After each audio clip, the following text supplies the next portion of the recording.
7 India TV మీడియాకు స్వాగతం. ఖరీఫ్ 2025-2026 సీజన్లో గతంలో ఎన్నడూ లేని విధంగా రాష్ట్ర పౌర సరఫరాల సంస్థ ద్వారా డిసెంబర్ 17వ తేదీ వరకు కోనసీమ జిల్లాలో 56,827 మంది రైతుల నుండి 665 కోట్ల రూపాయల విలువ గల 2,80,683 మెట్రిక్ టన్నుల ధాన్యాన్ని సేకరించడం జరిగిందని డాక్టర్ బిఆర్ అంబేద్కర్ కోనసీమ జిల్లా జాయింట్ కలెక్టర్ టి నిశాంతి తెలిపారు. బుధవారం స్థానిక అమలాపురం కలెక్టరేట్ నందు పాత్రికేయుల సమావేశం నిర్వహించి జిల్లాలో అత్యంత పారదర్శకంగా జవాబుదారీతనంతో ధాన్యం సేకరిస్తూ రైతులకు కనీస గిట్టుబాటు ధరలు కల్పించడం జరుగుతుందని తెలిపారు. జిల్లా వ్యాప్తంగా రాష్ట్ర ప్రభుత్వం 3.5 లక్షల మెట్రిక్ టన్నుల ధాన్యం సేకరణ లక్ష్యంగా నిర్దేశించిందని ఇప్పటికే 2,80,683 మెట్రిక్ టన్నుల ధాన్యం సేకరణ పూర్తయినట్లు వెల్లడించారు. ఇప్పటి వరకు సుమారు 6,503 కోట్లు 55,486 మంది రైతులకు ప్రత్యక్ష నగదు బదిలీ ద్వారా ధాన్యం సొమ్ము చెల్లించడం జరిగిందన్నారు. తదుపరి బ్యాంక్ బ్యాచ్ ప్రాసెస్ నందు జమ చేయడం జరుగుతుంది.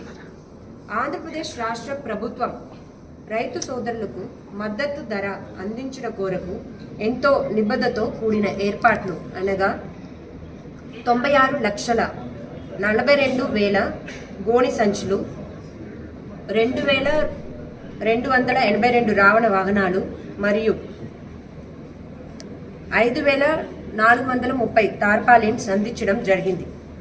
రైతులకు వారి ధాన్యం విక్రయించడంలో ఎటువంటి ఇబ్బందులు ఉన్నా జిల్లా కార్యాలయం నందు ఏర్పాటు చేసిన కంట్రోల్ రూమ్ 24/7 3 షిఫ్ట్లో పనిచేస్తున్నారు. ఈ కంట్రోల్ రూమ్ నంబర్స్ 8309432487 మరియు 9441692275ను సంప్రదించి ప్రభుత్వము నిర్దేశించిన నాణ్యత ప్రమాణాల మేరకు 24 గంటల లోపు నాణ్యతకు తగ్గ మద్దతు ధర పొందగలరు. జిల్లాలో 204 ధాన్యము సేకరణ కేంద్రాలు ఏర్పాటు చేయడం జరిగింది కానుక రైతులు ఈ సౌకర్యంను సద్వినియోగం చేసుకోవాల్సిందిగా కోరడమైనది. ధరలను ఆశ్రయించి మద్దతు ధర కన్నా తక్కువ ధరకు మీ ధాన్యంను విక్రయించి నష్టపోవద్దని ప్రభుత్వం ఏర్పాటు చేసిన ధాన్యము సేకరణ కేంద్రాల ద్వారా మీ ధాన్యము అమ్ముకోవాల్సిందిగా తెలియజేస్తున్నాము. అందరికీ కూడా ధన్యవాదాలు. 40,000 మెట్రిక్ టన్స్ తీసుకోవాల్సింది ఉంది. ప్రతి మండలికి కూడా సరిపోవాల్సిన టార్గెట్ మనం ఆల్రెడీ ఇచ్చాము. సో ఏ మండల్లో కూడా ఎక్కడ ఆర్ఎస్కేలో కూడా ఏ ప్రాబ్లం లేదు. ఎక్కడైనా ఆర్ఎస్కేలో ఎక్కువ ధాన్యం వచ్చింది వాళ్ళకి ఏదైనా అడ్జస్ట్ చేయాలని కూడా ఇమ్మీడియట్గా మనం చేస్తున్నాం. అలాగే ఈ కంట్రోల్ రూమ్ కూడా 3 షిఫ్ట్ పెట్టాం, అంటే 24 గంటలు పెట్టాం. 2 షిఫ్ట్ మాత్రం కాదు, 3 షిఫ్ట్ పెట్టాం. సో ఏ టైం అయినా ఫార్మర్కి ఏ ఇబ్బంది అయినా ఇమ్మీడియట్గా ఈ కంట్రోల్ రూమ్ నంబర్స్కి, ఇప్పుడు చెప్పిన కంట్రోల్ రూమ్ నంబర్స్కి అది కూడా పబ్లిష్ చేయండి. ఈ కంట్రోల్ రూమ్ నంబర్స్కి కాల్ చేసి వాళ్ళు ఇమ్మీడియట్గా వాళ్ళు ఏదైనా ఇష్యూ ఉంటే రిజాల్వ్ చేసుకోవచ్చు. అలా ప్రతి ఫార్మర్కు కూడా 24 గంటల లోపలనే వాళ్ళకి ఇమ్మీడియట్గా జమ చేయడం జరుగుతుంది. ఆంధ్రప్రదేశ్ రాష్ట్ర ప్రభుత్వం చేస్తున్న చర్యల వల్ల, ఎఫర్ట్స్ తీసుకున్న వల్ల.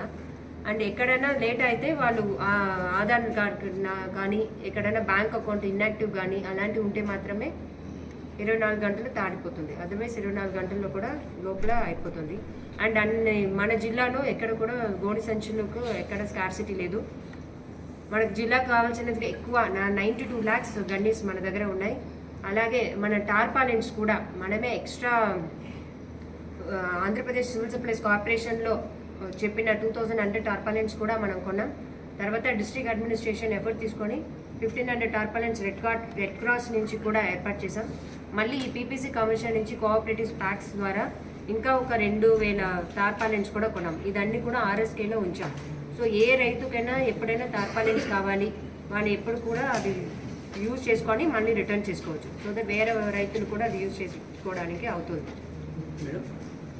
ట్రాన్స్పోర్ట్ ఛార్జెస్, మళ్ళీ ఛార్జెస్